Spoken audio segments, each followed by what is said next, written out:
Vamos abrir a palavra em Mateus, capítulo 8, versículo 1 a seguir. Ora, descendo ele do monte, grandes multidões o seguiram. E eis que um leproso, tendo-se aproximado, adorou-o, dizendo: Senhor, se quiseres, podes purificar-me. E Jesus, estendendo a mão, tocou-lhe, dizendo: Quero, fica limpo. E imediatamente ele ficou limpo da sua lepra. Palavra destacada aí, verso 2, adorou, dizendo. Agora Marcos, capítulo 1, verso 40. Aproximou-se dele um leproso, rogando-lhe de joelhos: Se quiseres, podes purificar-me. Jesus, profundamente compadecido, estendeu a mão, tocou-o e disse-lhe: Quero, fica limpo.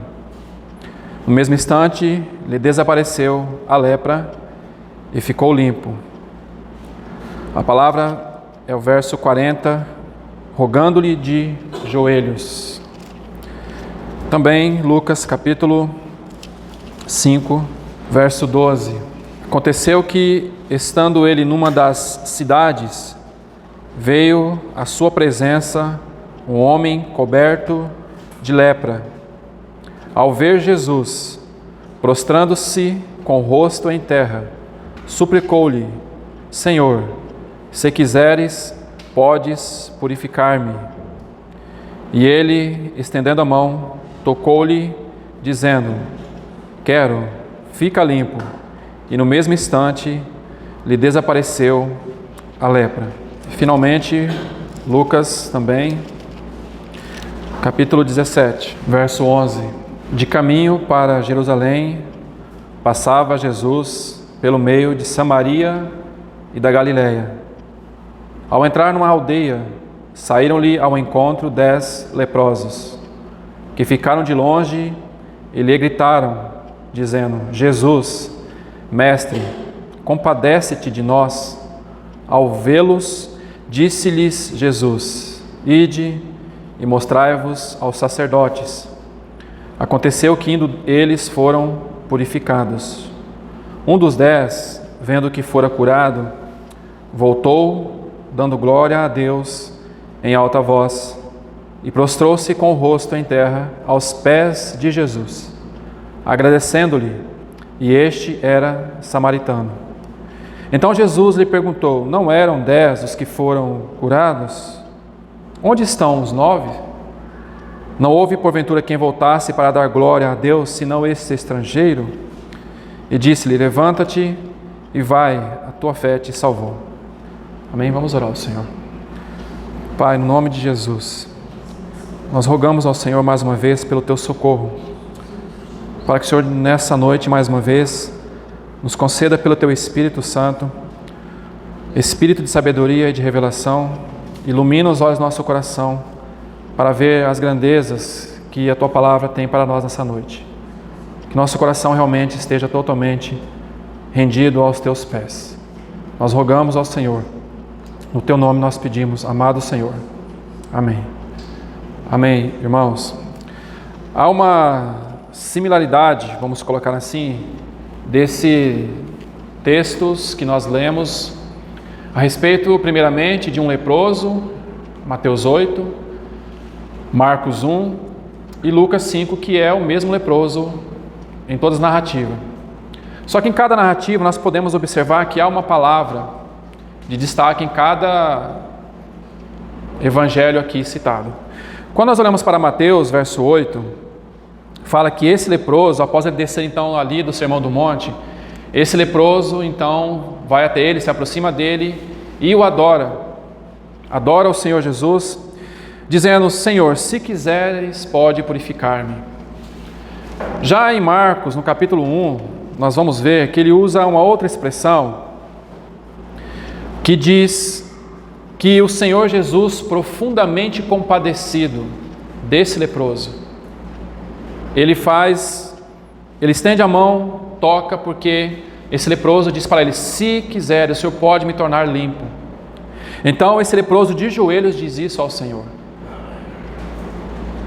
E no Evangelho de Lucas, capítulo 5, nós vamos ver que esse homem vai até o Senhor Jesus e com o rosto em terra suplica ao Senhor: Senhor, se quiseres, pode purificar-me. E o Senhor então purifica esse leproso. Porque esse leproso foi até o Senhor porque ele reconheceu que o Senhor Jesus poderia curar ele daquela lepra, porque os leprosos, eles ficavam à margem da sociedade também. Mas muito mais do que purificar daquela lepra, ele entendeu quem era o Senhor Jesus. Ele viu o Senhor Jesus como aquele que podia salvar a ele, podia purificar não só da sua doença, mas podia purificar ele dos seus próprios pecados. Assim também éramos nós. Nós éramos leprosos. Nós estávamos cheios de pecados, mas o Senhor nos purificou. Mas qual tem sido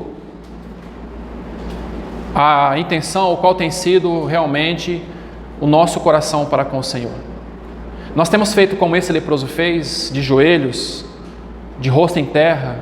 Ele se prostrou diante do Senhor Jesus e o adorou? Será que o nosso coração realmente tem sido um coração de gratidão ao Senhor por essa tão grande salvação? Que o Senhor tocou o nosso coração, limpou o nosso coração de uma maneira tão grande, irmãos, que Ele nos fez voltar para o nosso Deus e Pai. Nós éramos leprosos. Nós éramos esses que estavam afastados dos caminhos do Senhor. Mas você realmente tem essa consciência de que você estava com o seu coração totalmente aquém do Senhor e o Senhor tocou em seu coração? E quando nós olhamos então para esse capítulo 17 de Lucas, quando esses 10 leprosos então agora, de longe, o texto vai nos dizer que de longe, ao entrar numa aldeia, o interessante aqui é que era uma aldeia também de Samaria, passando por Samaria, e também esse leproso que volta para o Senhor era um samaritano.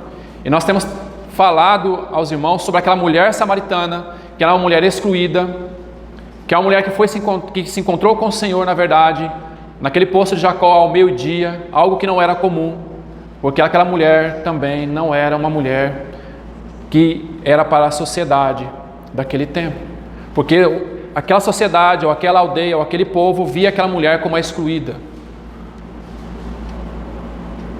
Então esses 10 leprosos, o Senhor de longe ficaram e gritaram, dizendo: Jesus, tem misericórdia de nós, compadece-te de nós, porque, irmãos, se o Senhor não tiver compaixão de nós, assim como Ele teve, quem terá compaixão de nossas vidas?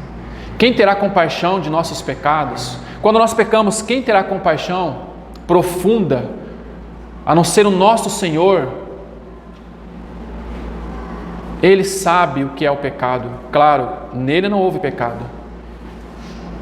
Ele sofreu as mesmas coisas que nós sofremos, que concerne a natureza humana, mas Ele foi sem pecado. Nele não houve pecado. É por isso que Ele é poderoso para salvar todos aqueles que se aproximam dEle, vivendo sempre para se interceder por eles. Mas nós tínhamos uma lepra que nos afastava desse Senhor.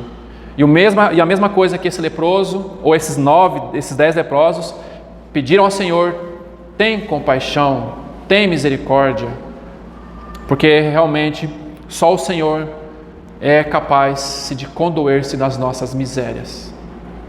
Só Ele, irmãos, nos entende. Só Ele sabe o que está ali no nosso coração. Mas o que nós então temos devolvido a esse Senhor, vamos colocar assim? Será que o nosso coração é um coração igual ao coração desse leproso aqui, que voltou para, digamos, dar glória a Deus em alta voz? Essa palavra alta voz significa que é como se ele tivesse pegado um megafone e dava glória a Deus. Mas sobretudo, irmãos, ele não voltou apenas para agradecer a cura da lepra, para voltar após ser inspecionado pelo sacerdote, porque ele tinha que voltar para ser inspecionado pelo sacerdote, conforme a lei de Moisés. Isso está registrado em Levítico 13 e Levítico 14, acerca da lei da lepra.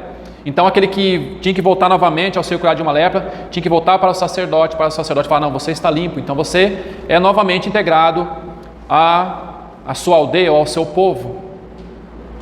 E é isso que o Senhor fez conosco. O nosso sumo sacerdote da nossa confissão, ele nos purificou e nos tornou novamente para termos comunhão com o Pai e com os seus filhos. Ao nos purificar novamente, nós voltamos para essa comunhão perfeita. E esse leproso então voltou como um megafone, e mais do que isso, o que ele fez? Ele se prostrou com o rosto em terra aos pés de Jesus, e agradecendo-lhe, porque ele era um samaritano, ele era um estrangeiro, ele era um misturado, ele não era da raça. Mas o que nós vemos em 1 Pedro capítulo 2, vós porém, agora que vocês não eram povo, agora vocês são povo de Deus. Vocês não eram da nação santa, agora vocês são da nação santa. Vocês agora são um povo de propriedade exclusiva de Deus. Nós não éramos esse povo, mas agora, por causa de Jesus, por causa que o Filho de Deus tocou em nossas vidas e nos libertou, então agora nós somos povo de Deus. Nós somos propriedade exclusiva de Deus. Nós somos sacerdócio real. Para que então nós somos? A fim de proclamardes, e foi isso que esse leproso fez. Ele voltou dando glória a Deus, dizendo: eu fui liberto, eu vi o Senhor, este é o Salvador. Porque o verso 19 fala assim: vai, a tua fé te salvou. Esse leproso não só reconheceu a cura na sua carne, no seu físico, mas ele reconheceu a sua cura no seu espírito e na sua alma. Ele se voltou para o Senhor.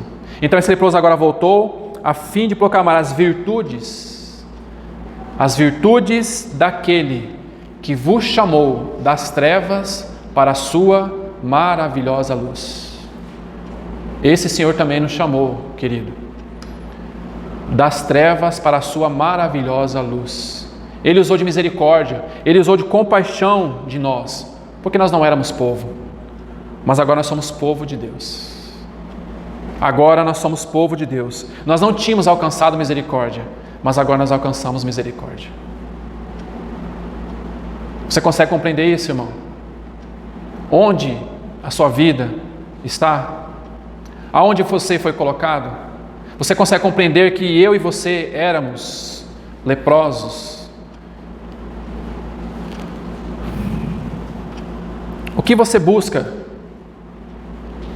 ao se reunir como corpo de Cristo?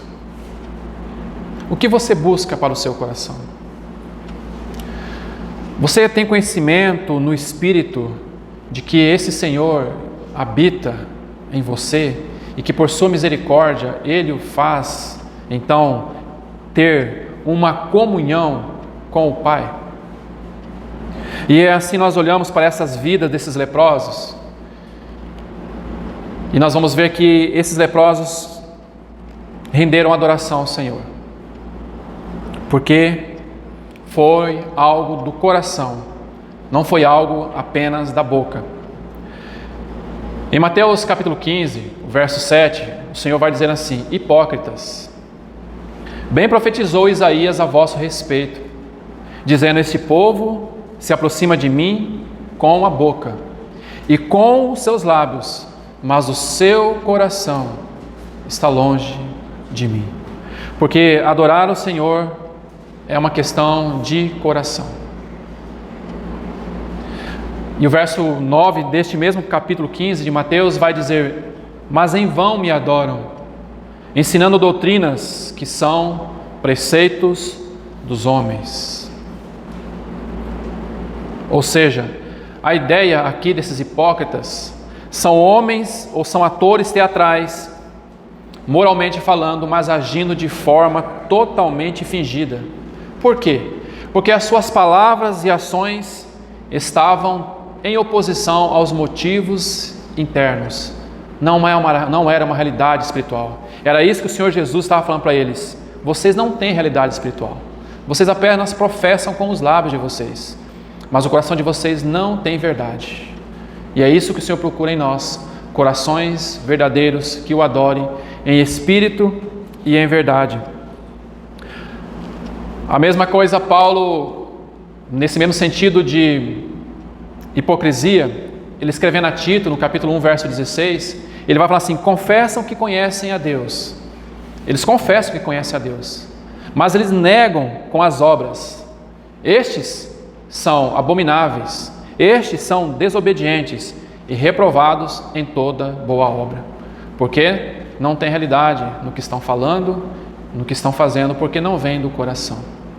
Abra, por favor, a palavra em Ezequiel 33 e vamos ver um texto acerca disso, do que nós estamos falando aqui no Velho Testamento. Ezequiel 33, olha o verso 31. Vamos ler o 30 para dar contexto. Quanto a ti, ó filho do homem, os filhos do teu povo falam junto de ti, junto aos muros e nas portas das casas. Fala um com o outro, cada um a seu irmão, dizendo: vinde, peço-vos, e ouvi qual é a palavra que procede do Senhor. Eles vêm a ti, como o povo costuma vir, e se assentam diante de ti, como o meu povo, e ouvem as tuas palavras, mas não as põem por obra. Pois com a boca professam muito amor, mas o coração só ambicionam lucro. Eis que tu és para eles como quem cantam canções de amor, que tem voz suave e tange bem, porque ouvem as tuas palavras, mas não as põem por obra. Ou seja, eles vêm a ti, ouvem as tuas palavras, mas não as põem por obra. Ou seja, não colocam na prática tudo aquilo que estão ouvindo. São hipócritas. Eles vêm a ti porque você canta canções de amor, porque você tem voz suave, porque você tange bem, porque ouve as tuas palavras, mas não as põe por obra. Então, o que o Senhor está nos dizendo aqui? Que a verdadeira adoração, ela é do coração. Tudo aquilo que nós ouvimos, nós temos que colocar por obra ou praticar. Porque é uma questão, amados irmãos, de interior. É uma questão de nós vivermos uma realidade no Senhor. Então nós temos que pôr por obra tudo aquilo que nós temos ouvido a esse respeito. Porque o Salmo 51, verso 17 vai dizer: os sacrifícios para Deus são o espírito quebrantado, a um coração contrito não desprezará, ó Deus. Por isso, amados irmãos, não é uma questão de dia, hora, lugar, música, porque a adoração necessariamente não está ligada à música, não está ligada a louvor, não está ligada à reunião. É uma questão de vida, é uma questão de comunhão com o Senhor. E aquele leproso dos 10, aquele que voltou, ele entendeu isso. Então ele se prostrou aos pés do Senhor. A tradição, amados irmãos, é algo externo. A tradição mata, porque a tradição muitas vezes é uma questão de religião.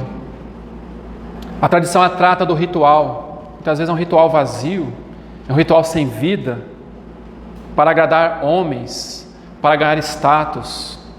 Mas nós, ou aqueles que realmente professam ao Senhor, devem obedecer a palavra para agradar a Deus.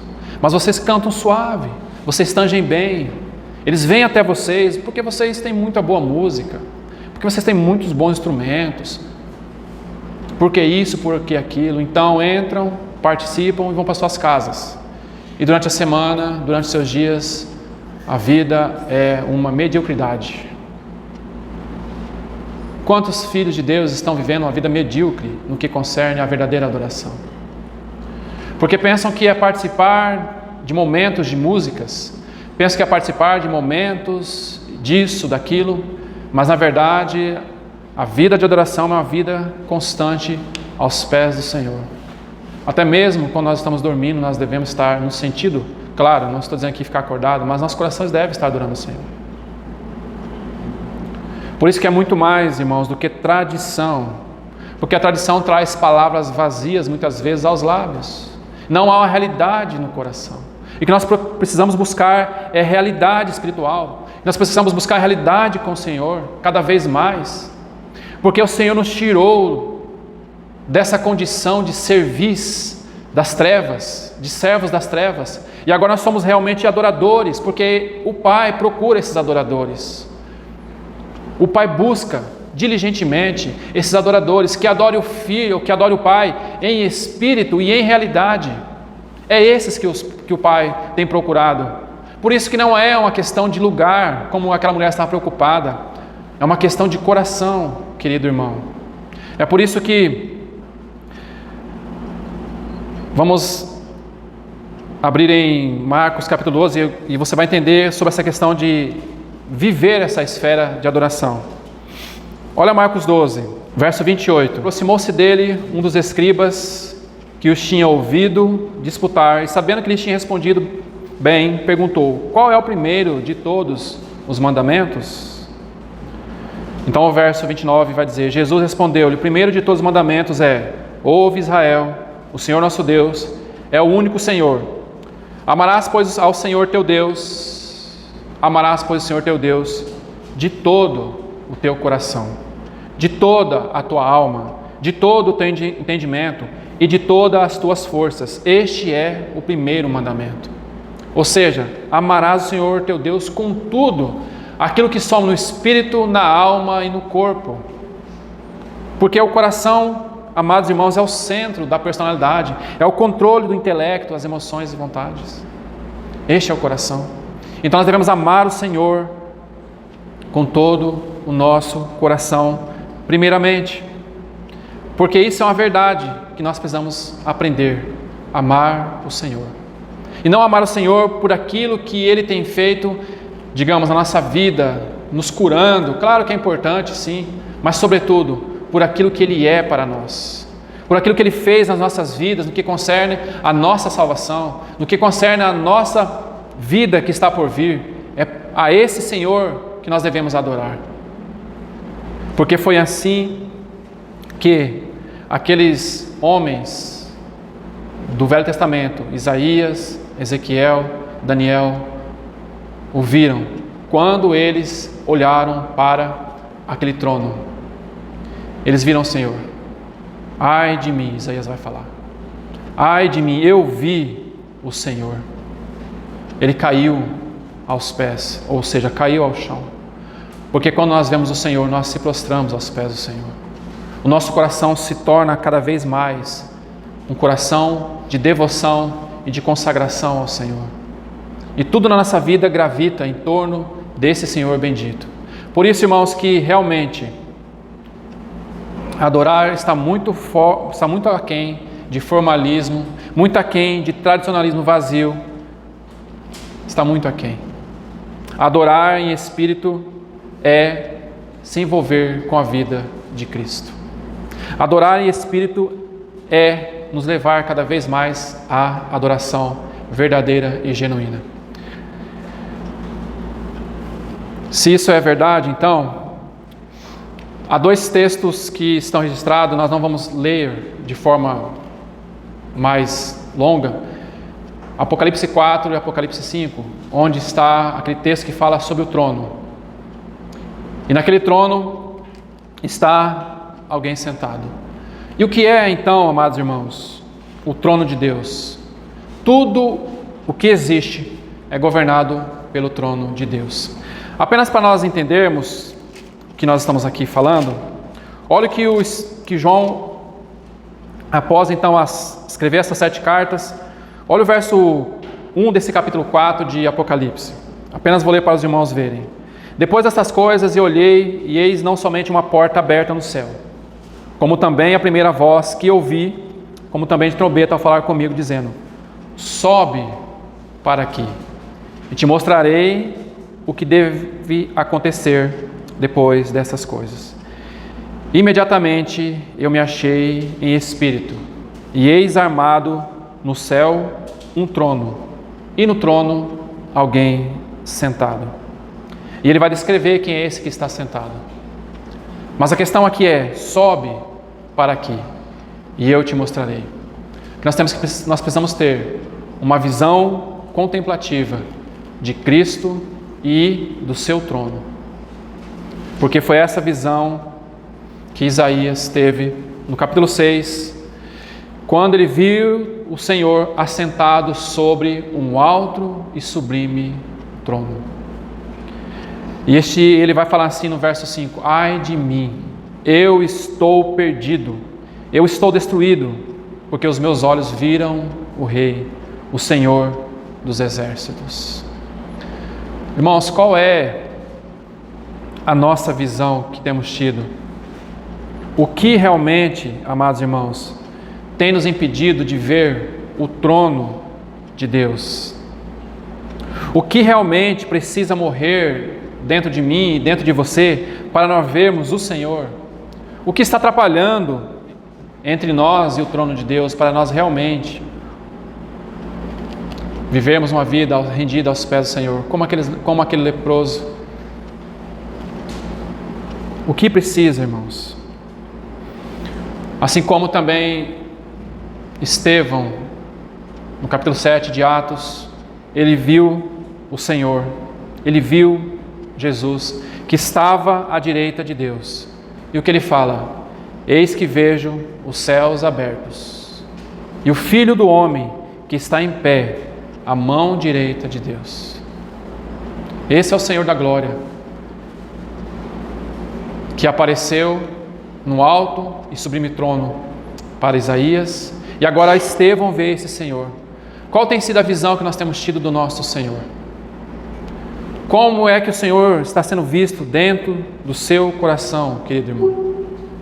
Porque o cristão, amados irmãos, podemos colocar assim: o cristão que perdeu a visão celestial, ou perdeu a visão do que é o trono de Deus, o que significa realmente adorar o Senhor, ele é um cristão totalmente periférico. Porque a primeira necessidade para a nossa adoração é céus abertos. Vemos o Senhor. Vemos o Senhor com os nossos olhos espirituais. Você tem visto o Senhor? O Senhor realmente tem ganhado o seu coração nesse aspecto de ver a Ele? Então, céu aberto é o primeiro aspecto que nós precisamos de ver no que concerne ao Senhor. Agora, por favor, abra aí em Apocalipse capítulo 1 e vamos ver um texto sobre essa questão de ver o Senhor. Porque todos esses que viram o trono do Senhor, Isaías, Ezequiel, eles caíram aos pés como morto. Mas olha só o que Apocalipse capítulo 1, verso 9 vai dizer: eu, João, irmão vosso na tribulação, no reino e na perseverança, em Jesus, achei-me na ilha chamada Patmos, por causa da palavra de Deus e do testemunho de Jesus. E olha o verso 13 agora. Verso 12, melhor. Voltei-me para ver quem falava comigo, e voltando, vi 7 candeeiros de ouro, e no meio dos candeeiros, um semelhante a filho de homem, com vestes talares, cingido à altura do peito com uma cinta de ouro. Sua cabeça e cabelos eram brancos como alva lã, como neve, os olhos como chama de fogo, os pés semelhante ao bronze polido, como que refinado numa fornalha, a voz como de voz de muitas águas. Tinha na mão direita 7 estrelas, da sua boca saiu uma afiada espada de 2 gumes. O seu rosto brilhava como o sol na sua força. Verso 17. Quando o vi, caí aos seus pés como morto. Porém ele pôs sobre mim a mão direita, dizendo: não temas, eu sou o primeiro e o último, aquele que vive. Estive morto, mas eis que estou vivo pelos séculos dos séculos, e tenho as chaves da morte e do inferno. Que visão que João teve aqui do Senhor. E ele vai dizer: João, não temas, eu sou o primeiro, eu sou o último, aquele que vive. Eu estive morto, mas eis que estou vivo pelos séculos dos séculos. E é esse Senhor bendito que nós devemos ansiar no nosso coração pela sua volta. Será que isso realmente toca os nossos corações? Será que realmente essa visão do nosso Senhor muda todo o nosso foco no que concerne a adoração a esse Senhor bendito? Quando o vi, eu caí a seus pés. Porque essa é uma atitude de coração. Cair aos pés do Senhor com toda a gratidão, com tudo aquilo que Ele fez por nós, faz e fará em nossas vidas ainda. Olhe para o Senhor, amado irmão. Olhe para Cristo. Olhe para aquele que venceu todas as coisas. Olhe para aquele que tem as chaves da morte e do inferno. Olhe para Ele. Porque Ele é o único que pode nos socorrer em toda e qualquer situação. João estava aqui sozinho naquela ilha. E certamente ele estava olhando para aquelas igrejas e dizendo: o que será dessas igrejas? Mas o Senhor falou: não olhe para as igrejas, olhe para mim, porque eu estou vivo. O Senhor está vivo, irmão. O Senhor reina. O trono do Senhor está estabelecido. Todas as coisas que está acontecendo, que acontecerá, tudo procede do trono de Deus. Deus é soberano. Ele reina e Ele reinará brevemente de uma forma absoluta, de uma forma real. Mas enquanto isso, enquanto nós estivermos aqui, nós devemos contemplar aquele que está no trono, o Senhor da glória, o Senhor Todo-Poderoso. É esse Senhor que nós devemos então adorar, porque é isso que o Senhor reivindica, Ele mesmo no meio do seu povo. Graças ao Senhor por isso, queridos irmãos. Vamos olhar mais um texto aqui, 2 Coríntios 3, verso 18. Diz assim: e todos nós com o rosto descoberto, contemplando como por espelho a glória do Senhor, nós somos transformados de glória em glória, na mesma imagem como pelo Espírito do Senhor. À medida que nós vamos contemplando o Senhor, nós vamos sendo transformados de glória em glória. Uma medida de glória, como se fosse um degrau a cada degrau. O Senhor vai se manifestando aos nossos corações. Nós vamos realmente cada vez mais sendo transformados em nosso caráter, porque nós vamos conhecendo aquele que está no trono. Aquele que está no trono vai mudando toda a nossa vida, queridos irmãos. Você tem experimentado essa transformação? Você tem realmente, eu e você temos experimentado tudo isso que está nesse Senhor bendito? Ou nós apenas temos ouvido falar, ou apenas temos ouvido boas vozes, tangem bem e não temos colocado por obra? Que o Senhor realmente nos ajude a contemplarmos esse Senhor bendito. Por isso, irmãos, que esta visão que Paulo também teve acerca do Senhor mudou totalmente a vida dele.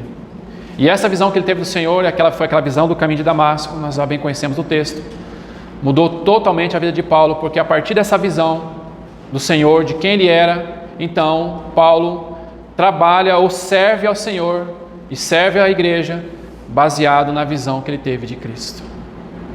Ele muda toda a sua vida em razão da visão celestial.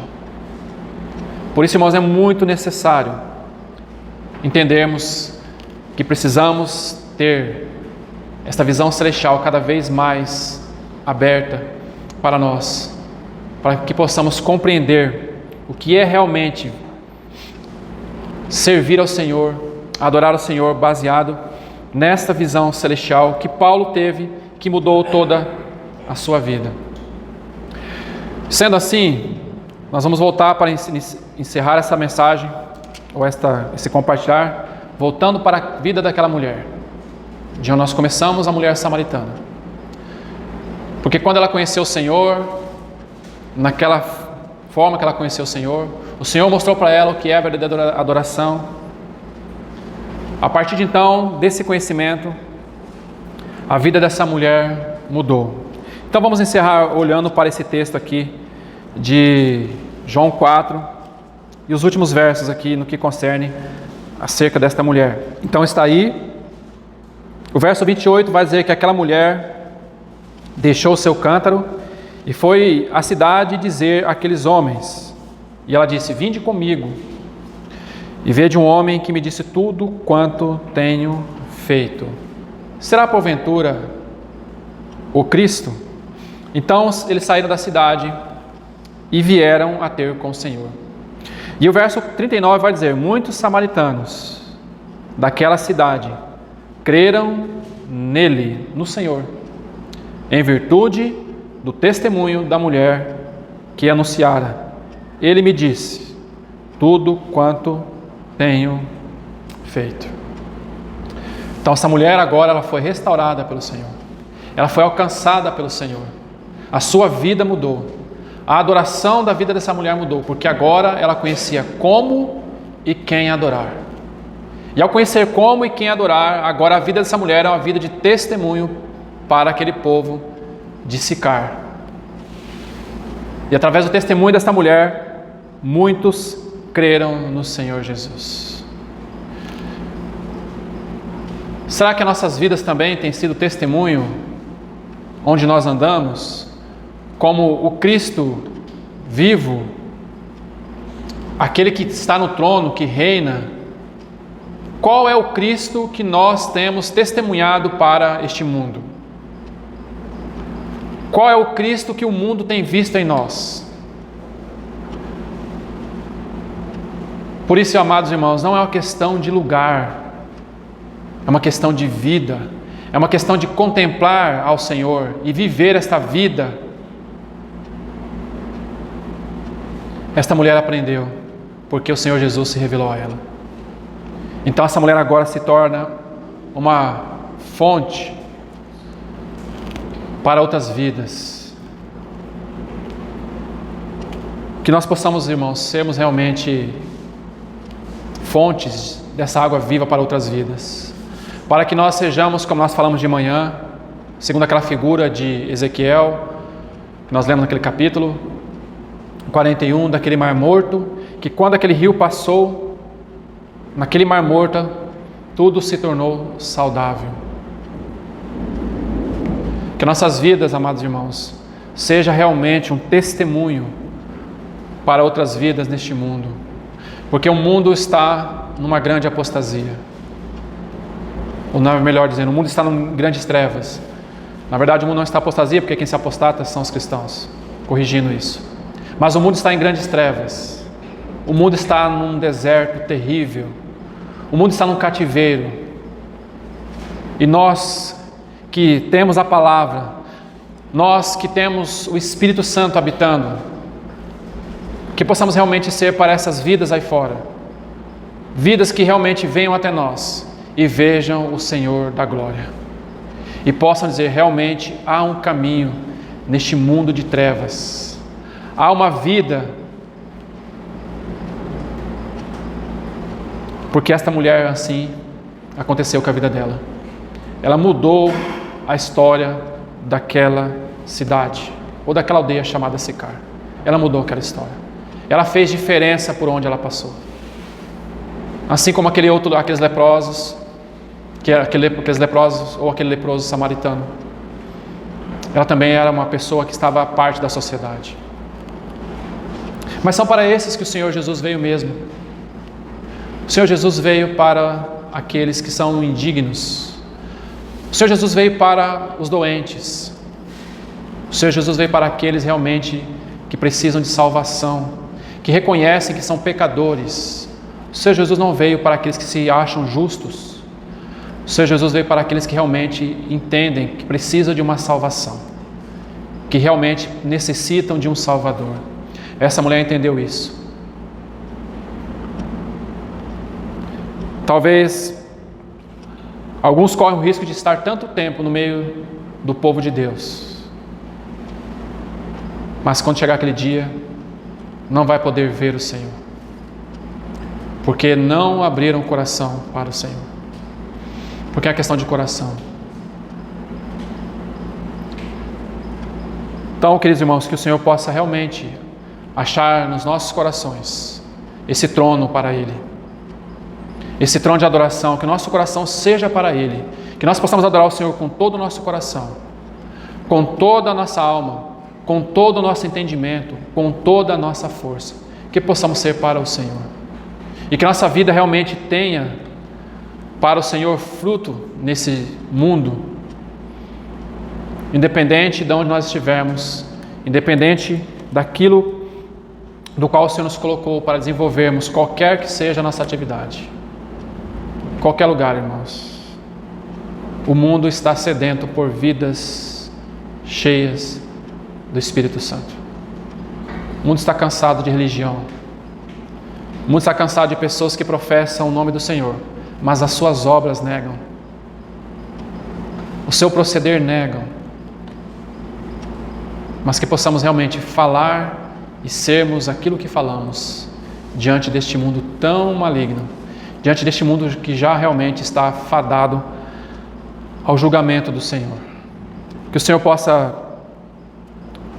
realmente completar esta palavra no coração dos irmãos e que o nosso coração seja para o Senhor nesses dias do qual Ele se aproxima da sua volta. Corações rendidos a eles, irmãos. Que o Senhor ache no seu coração essa voz. Mais um texto e aí eu vou realmente terminar. Esse texto veio à minha mente. Apocalipse, capítulo 22, verso 8. Eu, João, sou quem ouviu e viu estas coisas. E quando as ouvi e vi, prostrei-me ante os pés do anjo, que me mostrou essas coisas para adorá-lo. Então ele me disse: vê, não faças isso. Eu sou conservo teu, dos teus irmãos, os profetas, e dos que guardam as palavras deste livro. Adora a Deus. Adora a Deus. Verso 17. O Espírito e a noiva dizem: vem. Aquele que ouve, diga: vem. Aquele que tem sede, venha. E quem quiser, receba de graça a água da vida. Quem quiser. Não é obrigatório. Não é obrigatório. Não é compulsivo. Não, é quem quiser. Você quer? Então está para você. A água da vida é de graça. Então, se você quer, o tempo é hoje, o tempo é agora, é antes que Ele venha. É quem quiser. Que nós possamos fazer diferença, irmãos, neste mundo, como filhos e filhas de Deus, realmente no meio de uma geração pervertida e corrupta. Que possamos fazer diferença. Porque se você quiser fazer diferença, então venha. Porque Ele está aqui, dizendo para você vir. Você tem tido sede? Este mundo tem te saciado? Creio que não. Creio que não. Esse mundo não vai te saciar, amado irmão. As coisas muitas vezes legítimas não vai te saciar. Não vai, ainda que sejam legítimas, não vai te saciar. Mas Ele, o Senhor, o nosso Senhor, aquele que venceu, que está no trono, a fonte da água da vida, somente Ele pode saciar tudo aquilo que você tem procurado neste mundo ou qualquer outra coisa. Somente Ele pode saciar. Então venha, quem tem sede, venha. Que o Senhor possa achar este clamor no seu e no meu coração, para a glória de Deus. Vamos orar ao Senhor. Senhor bendito, te bendizemos mais uma vez, Senhor. Queremos render nossos corações a Ti, Senhor. O Senhor realmente tem nos dado de Ti mesmo para nos saciar toda e qualquer sede que o nosso coração tem procurado. Quem quiser, venha. É isso que o Senhor diz. E receba de graça da água da vida. Ó Senhor, que possamos realmente ter uma vida aos Teus pés. Uma vida de rendição absoluta com o nosso coração a Ti, Senhor. Porque nós somos do Senhor agora. Nós não éramos. Nós não tínhamos alcançado misericórdia, mas agora alcançamos misericórdia. Nós estávamos nas trevas e o Senhor nos chamou para a luz, para a Tua bendita luz. O Senhor é aquele que vive. O Senhor esteve morto, mas o Senhor vive. E em breve o Senhor voltará. O Senhor voltará. Mas voltará para aqueles realmente que estão com o coração totalmente devotados para Ti, Senhor. O Senhor não voltará para aquele que for negligente com essa tão grande salvação. Ó brilhante estrela da manhã, que o Senhor possa nascer nos nossos corações, para podermos Te vermos naquele grande dia, porque vai alta noite e vem raiando o dia. Já é hora de nós nos despertarmos do sono, Senhor. O Senhor nos ajude. Amém.